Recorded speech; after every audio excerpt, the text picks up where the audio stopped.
Hello everyone, welcome to all of you. आज के इस वीडियो में हम हिंदी में लिखे व्यक्तियों के नाम को इंग्लिश में लिखना सीखेंगे। तो शुरू करते हैं आज का वीडियो। तो ये रहे बोर्ड पे कुछ नाम जिसे हम अंग्रेजी में लिखना सीखेंगे।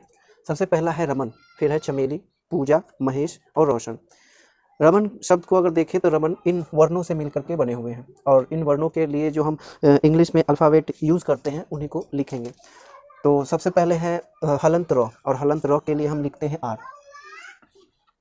और हमेशा ध्यान रहे कि हिंदी में जो नाम लिखे रहते हैं उसे इंग्लिश में जब भी हम लिखते हैं तो सबसे पहला अक्षर को कैपिटल में लिखा जाता है।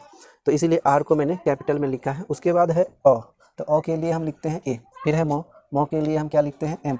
फिर है अ, और अ के लिए हम क्या लिखते हैं एम, सॉरी ए। तो आर ए, हलंत रॉ और अ मिल करके होता है रॉ, तो रॉ के लिए आर ए से रॉ। हलंत म और अ दोनों मिल करके बनता है म अक्षर बनता है, तो म के लिए हम क्या लिखते हैं एम ए। और हलंत न और अ मिल करके न बनता है, नौ अक्षर बनता है, तो नौ अक्षर के लिए हम लिखते हैं एन ए। लेकिन यहाँ गौर करने वाली बात यह है कि जब हम रमन शब्द को पढ़ते हैं तो लास्ट का जो ये वर्ण है, यानी लास्ट का जो ये अक्षर न है, ये पूरा नहीं बोला जाता है। जैसे कि र म न ऐसे नहीं बोला जाता, रमन यानी यानी हलंत न की आवाज़ सुनाई देती है। तो क्योंकि हिंदी में हलंत बोला जा रहा है यानी आधा बोला जा रहा है, इसलिए इंग्लिश में लिखते समय हम उसको आधा ही लिखेंगे। तो यहाँ पे हम पूरा एन ए से न नहीं, सिर्फ एन से न लिखेंगे, क्योंकि यहाँ पर आधा हलंत बोला जा रहा है, यानी आवाज़ सुनने में हलंत न की आवाज़ सुनाई दे रही है, इसीलिए हम इंग्लिश में भी उसे हलंत के ज़रिए ही, हलंत के लिए ही लिखेंगे। और एन से हलंत न होता है, इसलिए हम एन लिखते हैं। तो रमन के लिए क्या हो जाएगा, आर ए से र, एम ए से म और न, रमन, रमन। फिर उसके बाद है चमेली। चमेली की रचना देखें तो च और अ मिल करके, सॉरी हलंत च और अ मिल करके च बनता है, और फिर हलंत म और ए मिल करके में हो जाता है, म एकले में। और फिर हलंत ल और दीर्घ ई मिल करके ली होती है, ली बन जाता है। तो च के लिए, हलंत च के लिए हम क्या लिखते हैं सी एच लिखते हैं, और अ है तो ए, तो हो गया च। तो सी एच ए से च। फिर एम, म, हलंत म और ए है, तो हलंत म के लिए फिर लिखेंगे एम, और ई के लिए हम लिखते हैं क्या चीज़, इंग्लिश में ई लिखते हैं, तो हो गया च में। तो ये हो गया च में। और ली, तो हलंत ल के लिए क्या लिखा जाता है एल, और यहाँ दीर्घ ई है, तो दीर्घ ई है तो क्या लिखेंगे डबल ई। इसी प्रकार से पूजा, पूजा अगर हम इस शब्द को देखें तो इसमें है हलंत प और दीर्घ उ दोनों मिल करके बनते हैं पू अक्षर। उसके बाद है ज और आ, हलंत ज और आ दोनों मिल करके बनते हैं जा। तो प के लिए हम क्या लिखते हैं, हलंत प के लिए पी लिखते हैं, और ऊ के लिए डबल ओ, दीर्घ ऊ के लिए डबल ओ लिखते हैं, तो हो गया पू। और जे क्या कहते हैं, हलंत ज है, तो हलंत ज के लिए हम जे लिखते हैं, और फिर डबल आ है, तो आ वर्ण के लिए डबल ए लिखा जाता है, डबल ए। तो ये हो गया P double O J double A, Pooja. इसी प्रकार से है महेश। म कैसे बना हुआ है, हलंत म और अ, म और हलंत ह और ए तो हे, और हलंत श और अ तो श, तो महेश। तो म के लिए हम क्या लिखेंगे एम, सॉरी हलंत म के लिए ए लिखेंगे, एम लिखेंगे, और अ के लिए क्या लिखेंगे ए, तो हो गया म। फिर ह के लिए, हलंत ह के लिए क्या लिखेंगे एच, और ए शब्द है, ए वर्ण है यहाँ पर, सॉरी ए वर्ण के लिए हम लिखते हैं इंग्लिश में ई, क्या हो गया ई। तो एम ए से म और एच ई से हे, महे। और यहाँ पे है श। तो यहाँ भी जब हम महेश शब्द को पढ़ते हैं तो महेश लास्ट का जो श है ये पूरा नहीं बोला जा रहा, आधा मतलब थोड़ा बोला जा रहा है, महेश, महेश बस। तो इसीलिए हलंत आवाज़ सुनाई दे रही है, तो इसीलिए जितना हम बोलते हैं इंग्लिश में उतना ही हम लिखते भी हैं। तो यहाँ पर ये जो श है आधा बोला जा रहा है, इसलिए इसे आधा ही लिखेंगे, यानी सिर्फ एस एच लिखेंगे, इसमें ए को ऐड नहीं करेंगे। तो महेश के लिए हो जाता है एम ए म, एच ई हे, और एस एच श, महेश, महेश, महेश नहीं महेश। उसी प्रकार अगर रोशन शब्द को देखें तो रोशन शब्द हलंत र और औ दोनों के मिलने से बना हुआ है रौ, और श और सॉरी यहाँ पर एक अ को मैंने छोड़ दिया है, तो इसे इस प्रकार से लिखते हैं, हलंत श के साथ अ जोड़ेंगे तो हो गया श अक्षर, हलंत श और अ दोनों को मिलाने से श अक्षर बनता है। फिर यहाँ है न, तो न को इस प्रकार से लिखते हैं हलंत न और प्लस अ, तो ये हो जाता है इस प्रकार से। तो रो में सबसे पहला र वर्ण आता है, तो र वर्ण के लिए हम ए आर लिखते हैं, और औ वर्ण के लिए हम ए यू, रौ ऊ, रौ औ औ, तो ऊ, तो अ के लिए ए और ऊ के लिए यू, तो औ, तो हो गया रौ। फिर उसके बाद है श, हलंत श के लिए हम एस एच और अ के लिए ए लिखते हैं, तो हो गया रोश, रोश, रोश। और यहाँ भी लास्ट का जो न है वो पूरा नहीं, आधा बोला जा रहा है, तो इसे हलंत के रूप में लिखेंगे, यानी आधा लिखेंगे। तो आधा न के लिए हम लिखते हैं हल, यानी हलंत न के लिए हम एन लिखते हैं। तो इस प्रकार से ये नाम लिखा जाता है। रमन के लिए RAMAN, रमन। चमेली के लिए CHAME, चमे, और LEE, चमेली। फिर पूजा, पूजा के लिए क्या, POO, पू, JAA, जा, पूजा। फिर महेश, महेश को हम इस प्रकार से लिखते हैं MA, म, और HE, महे, और SH, महेश, महेश। तो फिर उसके बाद है रोशन, रोशन के लिए RAU, रौ, SH, SHA और N, रोशन। तो ये रहे हिंदी के कुछ नाम जिसे इस प्रकार से अंग्रेजी में लिखा जाता है। हिंदी के नामों को जब अंग्रेजी में लिखा जाता है तो कुछ दीर्घ साउंड को भी हम हर्स्व साउंड के रूप में ही लिखते हैं। जैसे कि यहाँ हम देखें एक शब्द, एक नाम है जैसे कि सुनीता, सुनीता, सुनीता। तो इसमें हम देखें तो यहाँ पर इसे हम इस प्रकार से समझते हैं, स हलंत स प्लस उ, हर्स्व उ प्लस में हलंत न और दीर्घ ई, फिर हलंत त और प्लस अकार आ। इस प्रकार से हम इसकी रचना को देखते हैं। अगर हम इसे इंग्लिश में लिखें तो इसके लिए हम लिखते हैं एस, और इसके लिए उ वर्ण के लिए लिखते हैं यू, तो हो गया सु। और यहाँ पर हलंत न के लिए हम इन लिखते हैं, और दीर्घ ई है तो दीर्घ ई के लिए हम डबल ई लिखते हैं। इस प्रकार से डबल ई लिखते हैं। और यहाँ पे टी हलंत तो है तो हलंत तो के लिए हम टी लिखते हैं। और आ है, आ वर्ण के लिए हम डबल ए लिखते हैं। इस प्रकार से लिखते हैं जैसा कि वर्ण को लिखा जाता है। लेकिन अधिकतर हिंदी के शब्दों में ऐसा देखा जाता है कि जो दीर्घ साउंड होता है उसको हर्स्व साउंड बना करके लिखा जाता है। इसे हम इस प्रकार से भी लिख सकते हैं, सुनीता, यानी यहाँ पर ये जो दीर्घ ई था उसके जगह पे यहाँ पर हर्स्व ई लिख दिया गया। और क्या कहते हैं, अगर आ था तो उसके लिए सिर्फ एक डबल ए होना चाहिए था, लेकिन सिर्फ एक ए से लिखा जाता है। अधिकतर, ज़रूरी नहीं है कि सब शब्दों में ऐसा हो, लेकिन अधिकतर शब्द में यही देखने को मिलता है कि दीर्घ साउंड को हम हर्स्व साउंड के रूप में लिखते हैं। इसके आगे हम और कुछ नामों को इंग्लिश में लिखना सीखते हैं। तो ये रहे कुछ हिंदू मेल्स और फीमेल्स के नाम जिसे हम इंग्लिश में लिखना सीखेंगे। जैसे कि सरोज, सबसे पहला है सरोज, तो इसमें है स कैसे होता है, एस ए से स होता है। और रो, सरो, आर ओ से रो होता है, सरो। और जे से ज, क्योंकि आधा ज बोला जा रहा है इसीलिए इंग्लिश में भी आधा ज को ही लिखा जाएगा, तो हो गया सरोज। फिर है विजय, तो विजय, क्यों वो इसमें वो हर्षिकार वी है, तो वो के लिए हम क्या लिखते हैं, वी। और ई हर्षिकार के लिए लिखते हैं आई, तो वी। और जे जो है तो जो पूरा है तो इसीलिए पूरा जो, यानी जे ए से जो।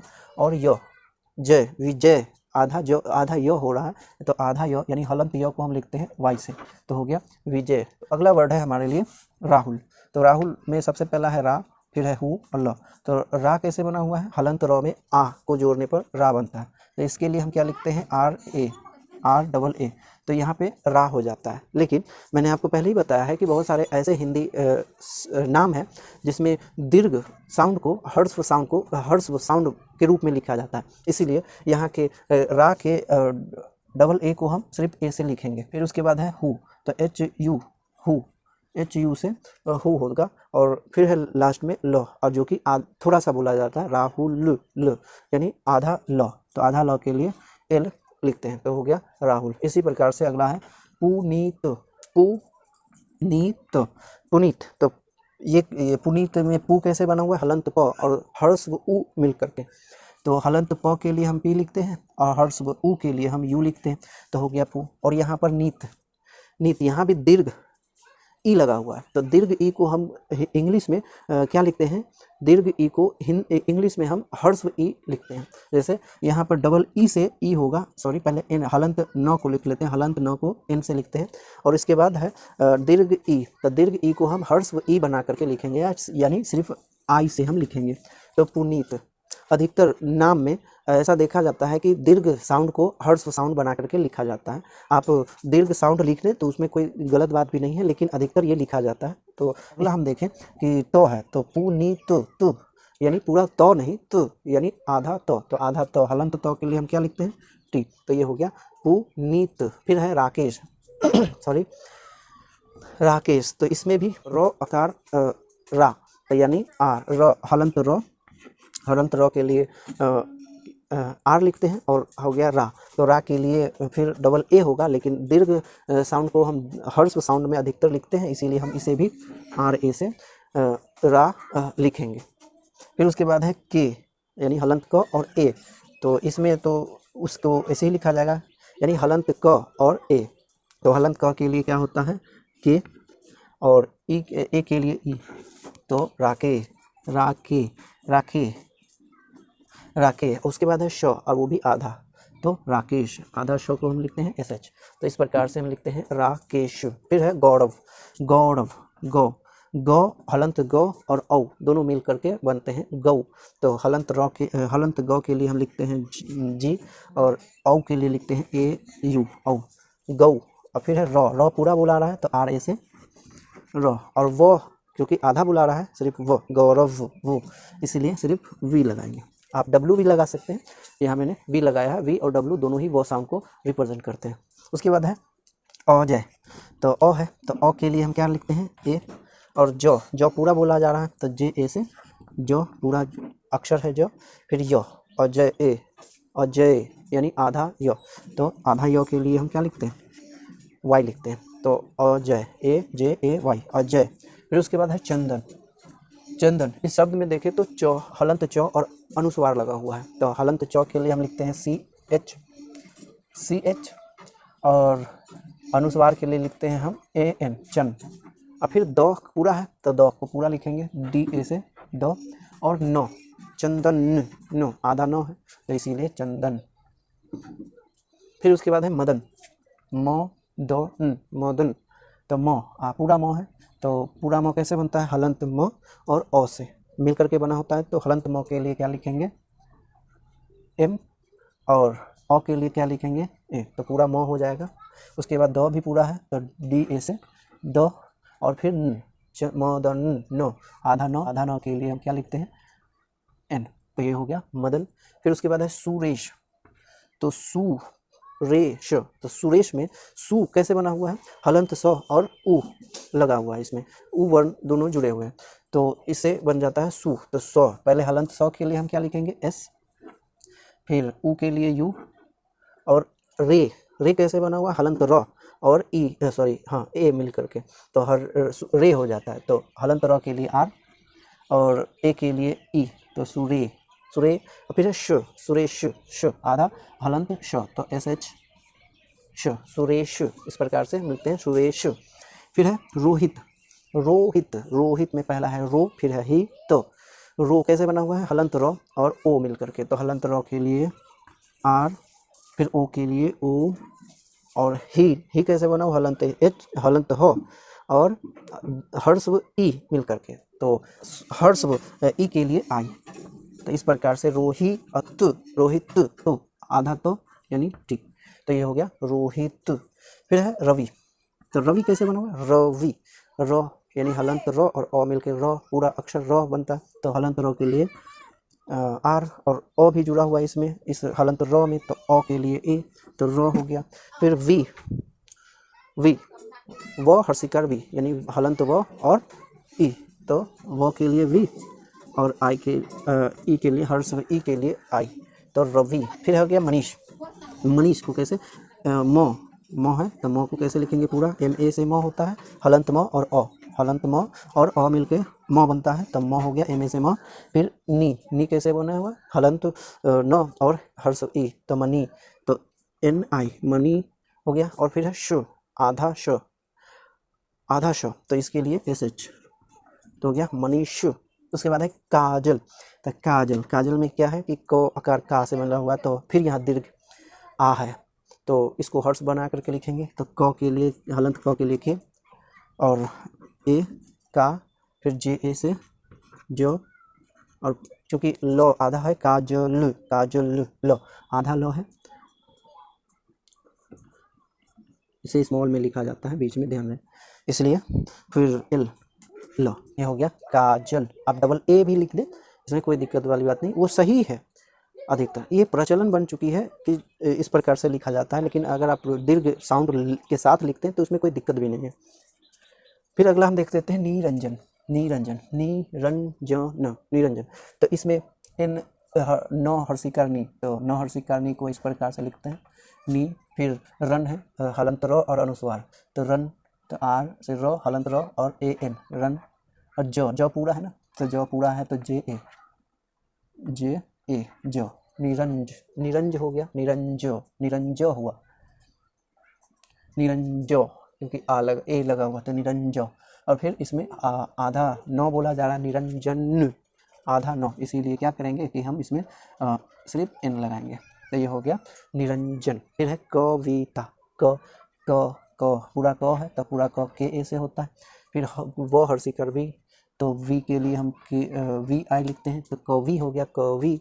फिर तो अकार ता है, तो यहाँ फिर से दीर्घ साउंड है, उसको हर्ष साउंड के रूप में लिखेंगे, कैसे टी ए से ता, तो यह हो गया कविता। फिर है अंजलि, तो अनुस्वार है तो ए एन, अन जो पूरा बोला जा रहा है तो जे ए से जो, और ली तो ली बोला जाएगा पूरा तो एल आई, क्योंकि यहाँ दीर्घ है और दीर्घ को हमेशा हम अधिकतर क्या करते हैं कि उसको हर्ष बना करके लिखते हैं, इसीलिए इसे भी इस प्रकार से लिखा जाता है।